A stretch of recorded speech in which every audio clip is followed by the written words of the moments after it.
किसी भी मेसी घर को देख के हम लोग एक अंदाज़ा लगा लेते हैं कि ये घर बिल्कुल परफेक्ट नहीं है। लेकिन क्या घर हमेशा परफेक्ट कंडीशन में रह सकता है, या फिर हमारी कुछ ऐसी हैबिट्स है जिससे हमारा जो घर है बहुत बार इस तरह की कंडीशन में हमको मिलता है। चाहे घर का कोई भी कमरा हो या फिर किचन हो, अगर आपके किचन या फिर घर ऑर्गेनाइज़ करने के 10 से 15 दिन के बाद ही मेसी हो जाते हैं तो प्रॉब्लम आप नहीं है। ये एक गलती जो ऑलमोस्ट हर घर में होती है। कभी कभी ऑर्गेनाइज्ड घर का हम लोग एक गलत डेफिनेशन निकाल लेते हैं और उसकी वजह से ही हमारा घर बार बार गंदा होता है। घर में अगर वही सामान हो जिसकी हमें ज़रूरत है और जो एक्चुअली यूज़फुल हो, तो आपका जो घर है वो ऑर्गेनाइज भी रहेगा और क्लटर्ड भी नहीं होगा, अननेसेसरी चीज़ों से नहीं भरेगा। तो चलिए स्टार्ट करते हैं आज का वीडियो। उम्मीद करती हूँ कि इससे आपको काफ़ी हेल्प मिलेगी। So hello and welcome back guys, आज के एक नए वीडियो में। स्क्रीन के लेफ़्ट साइड में जो मैं दिखा रही हूँ ये मेरा ओल्ड टैप है, पुराना नल जो कम से कम 10-12 साल से चल रहा है।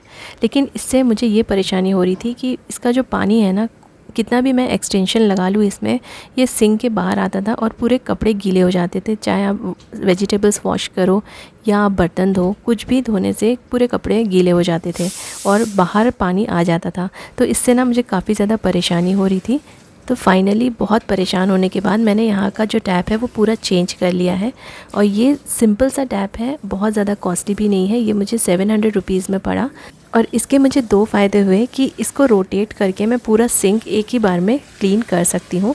दूसरा, इसको आप एडजस्ट कर सकते हैं, आपको सिंक के अंदर के साइड कितना रखना है या अपने साइड कितना इसे पुल करना है, ये एडजस्ट हो जाता है।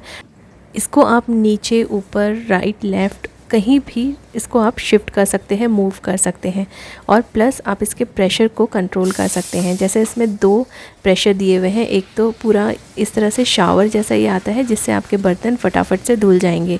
वेजिटेबल्स, फ्रूट्स या दाल, राइस कुछ भी वॉश करने में भी काफ़ी जल्दी से हो जाता है और बहुत सारा पानी भी वेस्ट नहीं होता है। दूसरा, इसको अगर आप शिफ्ट कर देंगे तो इसमें नॉर्मल जैसे दूसरे नल में पानी आता है वैसे सिंपली वैसे पानी आएगा और उसमें भी आप आराम से अपने बर्तन वगैरह धो सकते हैं, जिससे आपके ऊपर पानी भी नहीं उड़ेगा और इसका जो फोर्स है बहुत ज़्यादा भी नहीं है और बहुत कम भी नहीं है। आप इसको कहीं भी लगा सकते हैं। जैसे मेरा घर फर्स्ट फ्लोर पे है तो अच्छा खासा प्रेशर आ रहा है, इसमें ईज़िली सारे काम हो जाते हैं। तो ये वाला जो मैंने टैप लगाया ना, ये काफ़ी अच्छा लगा मुझे। इससे क्लीनिंग भी इजी हो जाती है। 2 तरह के इसमें प्रेशर है जिससे आप अपने अकॉर्डिंग एडजस्ट कर सकते हैं। इसके जो मूवमेंट्स है उसको एडजस्ट कर सकते हैं और बहुत ज़्यादा स्पेस भी ये नहीं लेता है। और जैसे कि आप इसको अपने साइड भी पुल कर सकते हैं, जिससे किसी को कमर दर्द की अगर प्रॉब्लम होती है, बहुत ज़्यादा झुकना पड़ता है, नल अंदर के साइड होता है, ये भी एडजस्ट आप कर सकते हैं। इसमें एडजस्टमेंट्स काफ़ी हैं। तो ये देखिए काफ़ी अच्छे से क्लीन हो जाता है, आपको ज़्यादा टाइम नहीं लगेगा। इसको चारों तरफ से घुमा दिया और आपका पूरा सिंक क्लीन हो जाएगा। तो ऐसे कुछ जो चेंजेस होते हैं जिससे आप थोड़ा सा आपकी परेशानी कम हो जाए, जो आप बहुत ज़्यादा चीज़ों में कॉम्प्लिकेटेड हो जाती हैं चीज़ें और आप उस काम को कर कर के परेशान हो जाते हैं, तो उसको ना आप ज़रूर से चेंज कीजिए और ऐसी चीज़ें लीजिए जिससे आपके किचन में, आपके घर में आपको फ़ायदा हो और नुकसान ना हो। तो ये एडिशंस अच्छे होते हैं आपके घर के लिए, आपके किचन के लिए। ये बहुत अच्छा टैप है। अगर आप भी अपने सिंक के टैप से परेशान हैं तो आप इसे बदल सकते हैं। जैसे जैसे आप अपने किचन को या फिर आप किसी भी रूम को ऑर्गेनाइज़ करते जाएंगे और जिस तरह से आपको पता चलेगा कि अब यहाँ पे बास्केट की नीड है, किस तरह के बास्केट की नीड है, कितने बड़े साइज़ की बास्केट आपको चाहिए, उसके हिसाब से आप फिर इसे ख़रीद सकते हैं।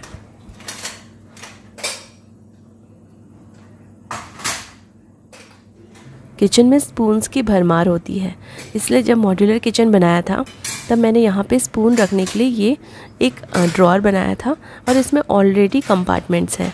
बट साथ साथ में क्योंकि चीज़ें बढ़ती गई तो मैंने यहाँ पे छोटे छोटे बास्केट्स रखना स्टार्ट किया, क्योंकि सारी चीज़ें मिक्सअप हो जाती थी।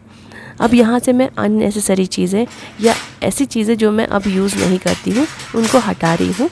तो जो बास्केट्स हैं अब उनकी भी ज़रूरत मुझे नहीं लग रही है, क्योंकि बास्केट रखने से फिर थोड़ा जो स्पेस होता है ना वो भी वेस्ट होता है। जितने ज़्यादा बॉक्सेस, जितने ज़्यादा बास्केट्स रहेंगे उतना ही आपका एफ़र्ट बढ़ेगा और आपका जो मेस है वो वापस आता रहेगा।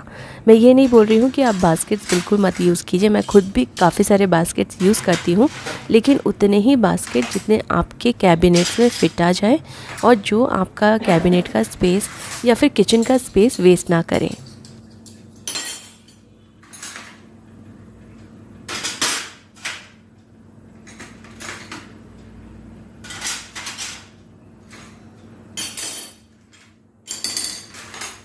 कुछ ऐसी चीज़ें होती हैं जिनके लिए बास्केट्स रखना ज़रूरत नहीं होता है, जैसे ये डेली यूज़ के जो स्पैचुलास होते हैं, डेली यूज़ में आते हैं, तो ये हमें जल्दी से मिल जाने चाहिए।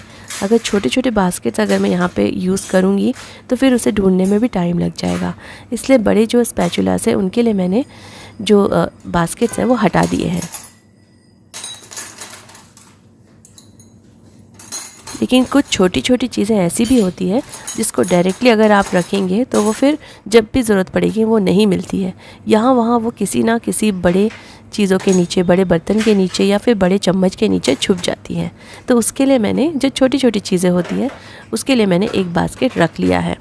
तो उतना ही यूज़ होगा बास्केट का जितने की ज़रूरत है। अननेसेसरी बास्केट्स यूज़ करना अवॉइड करेंगे, जिससे आपका किचन बहुत ज़्यादा स्टफ़ नहीं लगेगा और चीज़ें भी बहुत ज़्यादा मेसी नहीं होंगी। स्पून एंड फोक्स भी बहुत जल्दी मिक्सअप हो जाते हैं। उसके लिए मैं यहाँ पे ये पिंक वाला बास्केट यूज़ करती थी, बट अब ये यहाँ पे फिट नहीं आ रहा है, तो मैं छोटा वाला बास्केट यहाँ पे यूज़ कर लूँगी। आपका स्पेस वेस्ट ना हो और आपके बास्केट्स में पैसे भी बर्बाद ना हो, इसीलिए ऑर्गेनाइज़ पहले करके देखिए कौन कौन सी चीज़ ज़रूरत है, कितने बड़े बास्केट चाहिए, कितने बास्केट चाहिए, उसके बाद आप उसके लिए शॉपिंग कीजिए। इससे आपके पैसे भी बचेंगे और आप जो एफ़र्ट लगा रहे हैं ऑर्गेनाइजिंग में, हर 10-15 दिन के बाद इसे ऑर्गेनाइज़ करने की ज़रूरत नहीं पड़ेगी। स्पून्स एंड फोक्स रखने के पहले एक नैपकिन लगा दिया है, तो जो बेस है ना वो जल्दी जल्दी ख़राब नहीं होगा और जब आप इस बास्केट को निकालेंगे तब भी ये बास्केट भी गंदा नहीं होगा। आप सिर्फ कुछ दिनों के बाद इसका जो नैपकिन है वो चेंज कर सकते हैं। बस अपनी हैबिट्स को सिंपल रखिए और अपने घर को भी जितना हो सके सिंपल रखिए, सिंपल तरीके से अरेंज कीजिए, बिल्कुल आपके अकॉर्डिंग, जिससे आपको इजी होगा अपने घर को मैनेज करना और ये बार बार मेसी नहीं होगा। हम लोग दूसरों के किचन्स देख के, दूसरों के घर को देख के बिल्कुल वैसे ही करने की कोशिश करते हैं। हो सकता है कि वो चीज़ आपके घर में अच्छी ना लगे या फिर आपको वो डिफ़िकल्ट पड़े। सबका किचन एक जैसा नहीं होता है, उसके शेप्स अलग होते हैं, साइजेस अलग होते हैं, कैबिनेट्स और हमारे काम करने के सबके तरीके भी अलग होते हैं। इसलिए दूसरों के किचन को देख के हम आइडियाज़ ले सकते हैं, लेकिन उस आइडियाज़ को थोड़ा सा चेंज करके अपने किचन के अकॉर्डिंग उसे यूज़ करना चाहिए। बिल्कुल एग्जैक्ट वैसा ही किचन बनाने की कोशिश करेंगे तो काम बिगड़ेगा और वो आपके किचन में सूट भी नहीं होगा। बर्तन वॉश करने के लिए बहुत सारे अलग अलग आपको टोकनीज़ मिल जाएंगी या फिर ऐसे ऑर्गेनाइजर्स मिल जाएंगे, मैट्स मिल जाएंगे, लेकिन क्या आपको इनकी एक्चुअली में ज़रूरत है? मेरे यहाँ पे एक टब ही काफ़ी है, लेकिन ये मैट मैंने कहीं देखकर ले लिया था और ये बिल्कुल भी यूज़ में नहीं आता है। इसमें अगर आप बहुत सारे बर्तन वॉश करके भी रखेंगे तो भी इसमें बहुत सारे बर्तन आप नहीं रख पाएंगे, ज़्यादा से ज़्यादा 8-10 बर्तन। और इंडियन किचन में 8-10 बर्तन नहीं निकलते हैं, बहुत सारे बर्तन निकलते हैं। तो इस तरह के मैट तभी लें जब आप इसे यूज़ करें या फिर आपके लिए ये सूटेबल हो।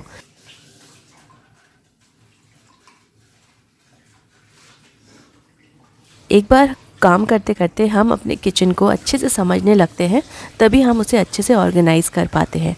अच्छी ऑर्गेनाइजेशन वो होती है जो दिखाई कम दे और काम ज़्यादा करे। चीज़ें भर लेने से सिर्फ मेस बढ़ेगा और उनको साफ़ सफाई करने का भी काम बढ़ेगा। इसलिए सोच समझकर चीज़ें ली हुई और स्मार्ट आइडियाज़ यूज़ करने से बहुत सारी चीज़ें बिना ख़रीदे ही आप अपने किचन को और अपने घर को बहुत अच्छे से मैनेज कर पाएंगे।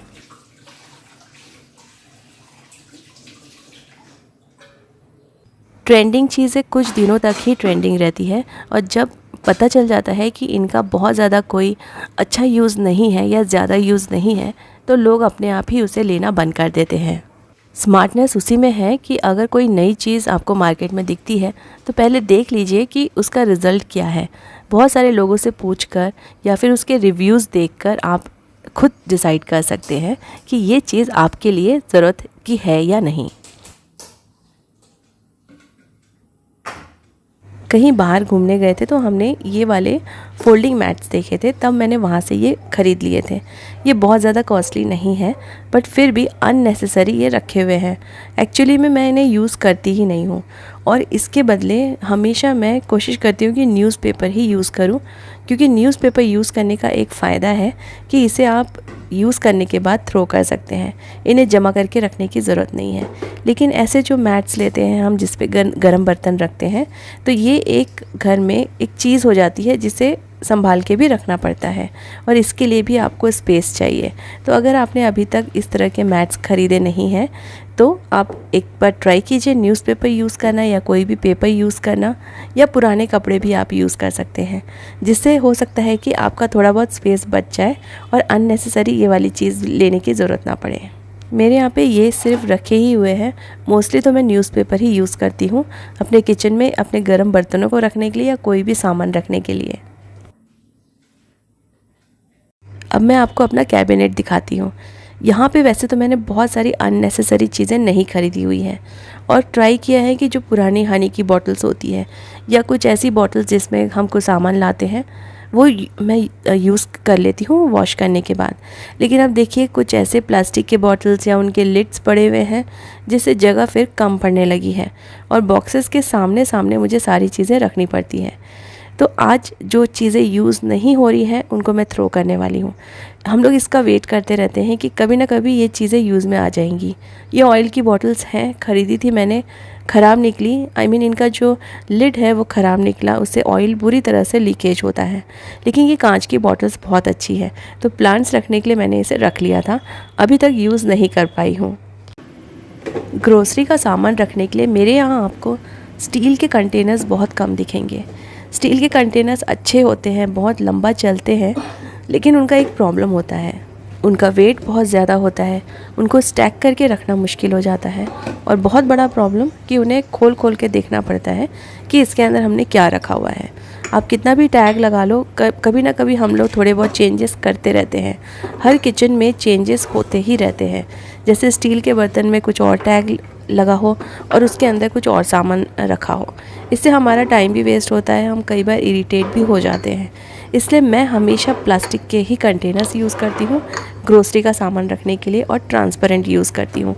तो आपने अगर टैग नहीं भी लगाया है तो भी ये काफ़ी ईजी हो जाता है, और गिरने पे ना तो ये टूटेंगे और ना ही बहुत बुरी तरीके से आवाज़ करेंगे। जैसे स्टील के बर्तन अगर गिर गए तो बहुत हल्ला हो जाता है, और उनके शेप भी ख़राब हो जाते हैं।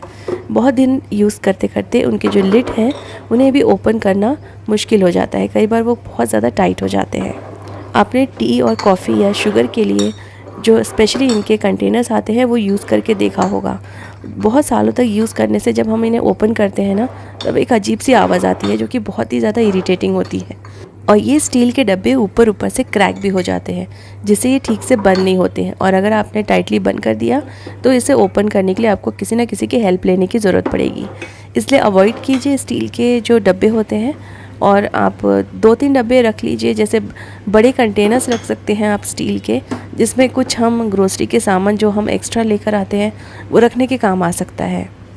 लेकिन रोज़ रोज़ यूज़ करना हो इन कंटेनर्स को तो प्लास्टिक बहुत अच्छा होता है, कंफर्टेबल होता है। अपने घर को ना हमें शोरूम नहीं बनाना है। आज जो चीज़ें मैंने आपके साथ शेयर की, अगर आप उसको फॉलो करेंगे तो आपको बहुत फ़ायदा होगा, और लंबे समय तक आपको किचन क्लीन ही मिलेगा। Thank you so much for watching.